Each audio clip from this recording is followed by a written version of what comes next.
Hello students, आज हम chapter 13 start करेंगे, पृष्ठीय क्षेत्रफल और आयतन। इसमें पहले मैं आपको फार्मूले कराऊंगी। ये क्वेश्चन नहीं है, फार्मूले हैं पहले। ये क्या है? एक अर्ध गोला है, ठीक है। ये गोला आधा, जब आप किसी चीज़ को सेंटर में से काटोगे, मान लो आपने गोल कोई बॉल ही ली है, तो सेंटर में से काटोगे तो ऊपर सर्कल वाली शेप आती है, तो इसलिए हम ऊपर इसको सर्कल शो करते हैं और नीचे ये अर्धगोला। इसका पृष्ठीय क्षेत्रफल होता है 2 पाई आर स्क्वायर और संपूर्ण पृष्ठीय क्षेत्रफल होता है 3 पाई आर स्क्वायर। और ये पूरा गोला जो है, इसका पृष्ठीय क्षेत्रफल होता है 4 पाई आर स्क्वायर। गोले का आयतन होता है 4/3 पाई आर क्यूब। ये हो गया गोला और अर्धगोला। अब बेलन सबको पता है, आपके घर में सिलेंडर है, सिलेंडर की शेप होती है बेलन। इसका पृष्ठीय क्षेत्रफल 2 पाई आर एच और कुल पृष्ठीय क्षेत्रफल 2 पाई आर ब्रैकेट में एच प्लस आर, और बेलन का आयतन होता है पाई आर स्क्वायर एच। उसके बाद आ गया शंकु। शंकु क्या है? ये नीचे तो वृत्त के आकार का होता है और ऊपर होती है इसे नोक। जैसे आपने बर्थडे कैप देखी होगी, आइसक्रीम कोन देखा होगा, ये सब शंकु के उदाहरण हैं। शंकु का पृष्ठीय क्षेत्रफल होता है पाई आर एल। एल कहाँ क्या है? एल है इसकी ये तिर्यक वाली ऊंचाई। अब ये तिर्यक ऊंचाई जो है सिर्फ शंकु में आती है, बेलन में नहीं होगी, गोले में नहीं होगी, सिर्फ शंकु में, क्योंकि ये टेढ़ी लाइन आती है। तो तिर्यक ऊंचाई कहाँ आती है? शंकु में।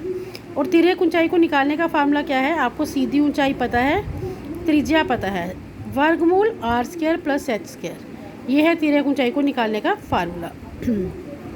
और शंकु का आयतन होता है 1/3 पाई आर स्क्वायर एच। उसके बाद मैं आपको ये बता रही हूँ शंकु का चिन्हक। ये सिर्फ डेफिनेशंस देख लो, पर ये वाली एक्सरसाइज इस साल सिलेबस में से कट गई है। ये एक्सरसाइज सिलेबस में से कट गई है, तो चलो फिर भी डेफिनेशंस कुछ पता होना चाहिए कि है क्या ये।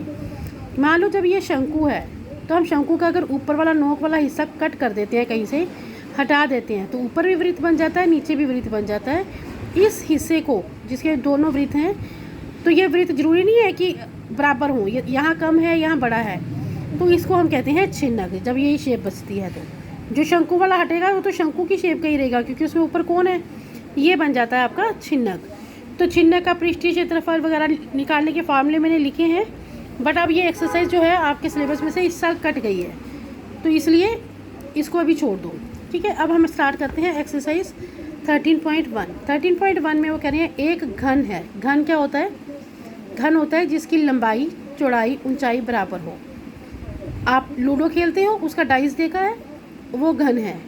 शुगर का एक दाना, चीनी का दाना ले लो, मिश्री का दाना जो चौरस मिश्री आती है, ये सारे क्या है? घन के उदाहरण हैं। इसमें लंबाई, चौड़ाई, ऊंचाई बराबर होती है। तो घन का आयतन हम क्या लेते हैं? भुजा का क्यूब। ये आपको दिया है 64। 64 किसका क्यूब है? 4 का। क्यूब और क्यूब कट गए, तो घन की भुजा आ गई 4 सेंटीमीटर। यानी इस घन की लंबाई, चौड़ाई, ऊंचाई सब कितनी है? 4 है। वो कह रहे हैं हमने क्या किया, घन के साथ घन रखा, एक और घन, 2 घन। तो घनों के साथ जब घन रखेंगे तो लंबाई क्या हो जाएगी? 4 + 4 8 हो जाएगी। बट चौड़ाई जो है वो नहीं बदलेगी, क्योंकि घन के साथ घन ऐसे जुड़ेगा, चौड़ाई नहीं बदलेगी और ना ही ऊंचाई बदलेगी। चौड़ाई और ऊंचाई 4 ही रहेगी। तो घनाभ का पृष्ठीय क्षेत्रफल का फार्मूला है 2 ब्रैकेट में लंबाई गुना चौड़ाई जमा चौड़ाई गुना ऊंचाई जमा ऊंचाई गुना लंबाई। तो इनकी वैल्यूज़ आप भरेंगे तो आपका आंसर आ जाएगा ये फार्मूले आपने पहले किए हुए हैं छोटी क्लासेस में, इसलिए मैंने शुरू में नहीं लिखे हैं। अगर आप चाहो तो आप इनको पहले पेज पर उतार सकते हो, ठीक है। तो दूसरा क्वेश्चन है आपको दिया है एक अर्धगोला है। क्या है? एक अर्धगोला है। ये हो गया अर्धगोला। अर्धगोले के ऊपर एक बेलन खड़ा है। क्या है? बेलन।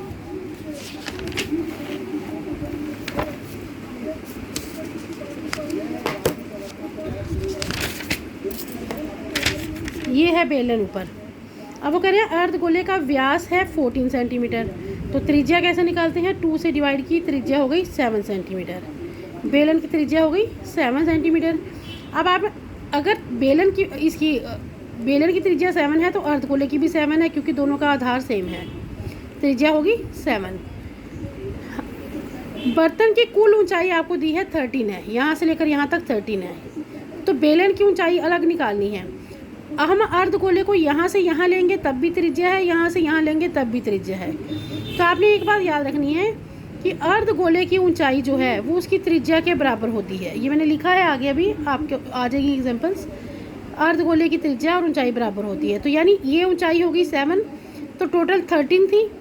13 में से 7 माइनस कर देंगे तो ऊपर बेलन वाले भाग की ऊंचाई बच जाएगी 6। ठीक है, अब आपको निकालना क्या है, इस बर्तन का पृष्ठीय क्षेत्रफल। इस बर्तन का पृष्ठीय क्षेत्रफल कैसे निकलेगा, बेलन का पृष्ठीय क्षेत्रफल जमा अर्धगोले का पृष्ठीय क्षेत्रफल। अर्धगोले का पृष्ठीय क्षेत्रफल मैंने अभी पीछे आपको फार्मूले में पढ़ाया, ये है, बेलन का ये है। 2πr कॉमन निकाल के इनकी हमने वैल्यू सब्स्टिट्यूट करी और ये आपका आंसर आ गया। ठीक है, थर्ड क्वेश्चन देखिए। थर्ड क्वेश्चन में क्या है, इसमें फिर नीचे एक खिलौना है, खिलौने में नीचे तो अर्धगोला ही है और ऊपर क्या दिया है आपको, शंकु। वहाँ पर क्या था, बेलन था, यहाँ पर आ गया शंकु। अब वो कह रहे हैं इसकी त्रिज्या 3.5 है। अगर इसकी त्रिज्या 3.5 है तो यहाँ से यहाँ तक की ऊंचाई फिर 3.5 हो गई। सेम केस है, टोटल ऊंचाई आपको दी है यहाँ तक, यहाँ से लेकर यहाँ तक 15.5। तो अब शंकु की ऊंचाई क्या होगी, 15.5 में से ये वाला 3.5 माइनस कर दो, 12 हो गई। अब मैंने अभी आपको पीछे फार्मूले में पढ़ाया कि इसकी तिर्यक ऊंचाई निकालने का फार्मूला क्या है, वर्गमूल r² प्लस h²। r क्या है 3.5, h क्या है इसका 12। तो आपने ये सब्स्टिट्यूट किया तो ये आ गया √156.25। आपको वर्गमूल निकालना आता है, नहीं आता है तो एक बार फिर देख लो। आपके पास क्या था 156.25। पॉइंट के बाद वाले जो है वो पेयर बनाने चाहिए, ये पेयर ही है, छोड़ दो। पॉइंट के इधर से उल्टे ये पेयर बनाना है इधर से और ये अकेला रह जाएगा। तो क्या करेंगे, 1 1 जा 1, अगला पेयर उतरेगा 56, 1 का डबल 2 और जो यहाँ लगाना है वही यहाँ लगाना है, 22 2 जा 44। क्योंकि अगर हम 3 लगाएंगे 23 3 जा 69 तो वो इससे बड़ा हो जाएगा। ठीक है, अब आपके पास क्या बचा 12। अब पॉइंट के बाद का पूरा पेयर उतरेगा 25 और पॉइंट यहाँ लगेगा, क्योंकि पॉइंट के बाद का पेयर उतारा है तो पॉइंट वहाँ लगेगा। अब 12 का डबल, इसका डबल लाना है, 12 का डबल 24, 5 से करिए, करो मल्टीप्लाई तो ये आ जाएगा 1225। ये है आपका वर्गमूल निकालने का तरीका। तो इसका वर्गमूल आ गया 12.5। अब आपसे पूछ रहे हैं खिलौने का संपूर्ण पृष्ठीय क्षेत्रफल। खिलौने का संपूर्ण पृष्ठीय क्षेत्रफल क्या है, शंकु वाले भाग का क्षेत्रफल जमा अर्धगोले का क्षेत्रफल। तो दोनों का फार्मूला लगाया, फार्मूले मैंने आपको सारे लिखवा दिए, अभी दोनों की वैल्यूज़ आप निकाल चुके हो, सब्स्टिट्यूट करो तो ये आपका आंसर आ गया। ये क्वेश्चन मोस्ट इंपॉर्टेंट है, बोर्ड में मैक्सिमम हर साल ही आया होता है। क्वेश्चन नंबर 4 देखिए। क्वेश्चन नंबर 4 है कि आपके पास एक घन है, घन के आकार का ब्लॉक है जिसकी प्रत्येक भुजा दी है 7 सेंटीमीटर। तो उसकी एक भुजा पर हमने वो बनाना है अर्धगोला। तो वो पूछ रहे हैं इसकी अधिकतम त्रिज्या कितनी हो सकती है। अधिकतम 7 ही होगी, क्योंकि जब हमारे पास इसकी भुजा ही 7 है तो हम इसके ऊपर 7 सबसे बड़ा गोला जो बना सकते हैं वो 7 सेंटीमीटर व्यास लेकर ही बना सकते हैं। अब वो पूछ रहे हैं इस ठोस का पृष्ठीय क्षेत्रफल बताओ। उसमें क्या आएगा, नीचे है घन का पृष्ठीय क्षेत्रफल, ऊपर है अर्धगोले का पृष्ठीय क्षेत्रफल माइनस एक वृत्त का क्षेत्रफल। क्यों, क्योंकि यहाँ पर ये जो हिस्सा बना ये इस घन में से कटा तो वो आपका माइनस हो जाएगा। ठीक है, जब आपने 2πr² में से 1πr² माइनस कर दिया तो ये πr² है और घन का पृष्ठीय क्षेत्रफल होता है 6 भुजा का वर्ग।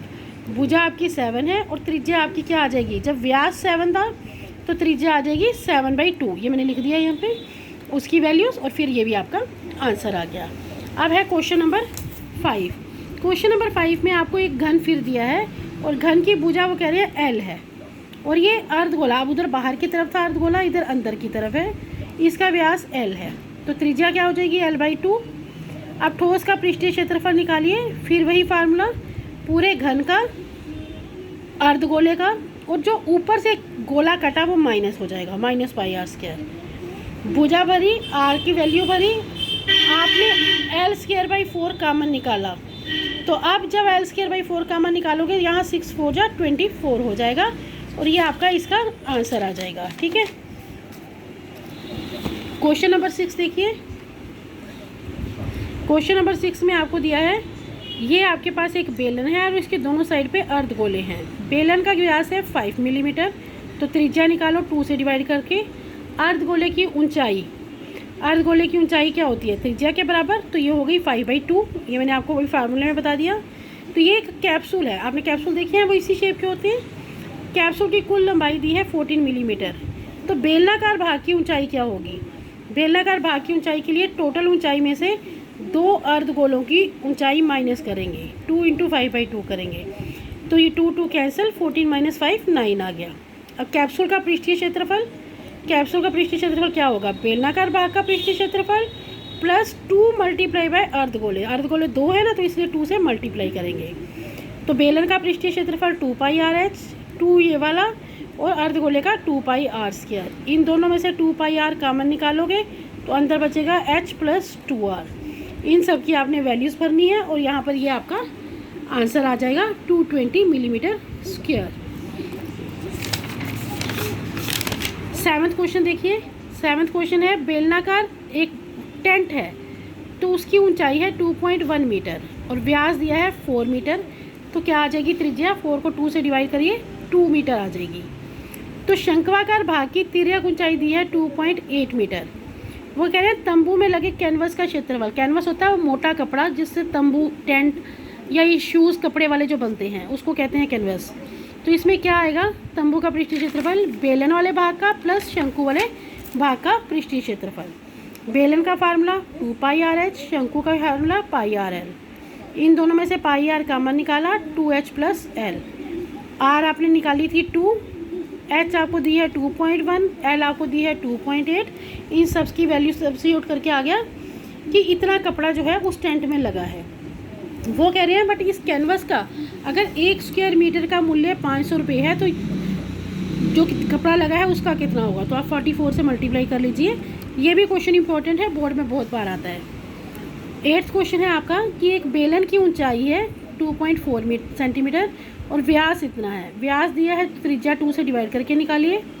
शंकु की ऊंचाई, शंकु की ऊंचाई क्या है? बेलन की ऊंचाई के बराबर 2.4, और दोनों की त्रिज्या भी बराबर है क्योंकि वो उसके आधार पे बना है, तो दोनों की त्रिज्या भी। शंकु की तिर्यक ऊंचाई निकालिए, फार्मूला r² + h²। अब वर्गमूल मैंने अभी आपको पीछे एक क्वेश्चन में निकाल के दिखाया, आप उस तरीके से इसको निकाल के देखिए।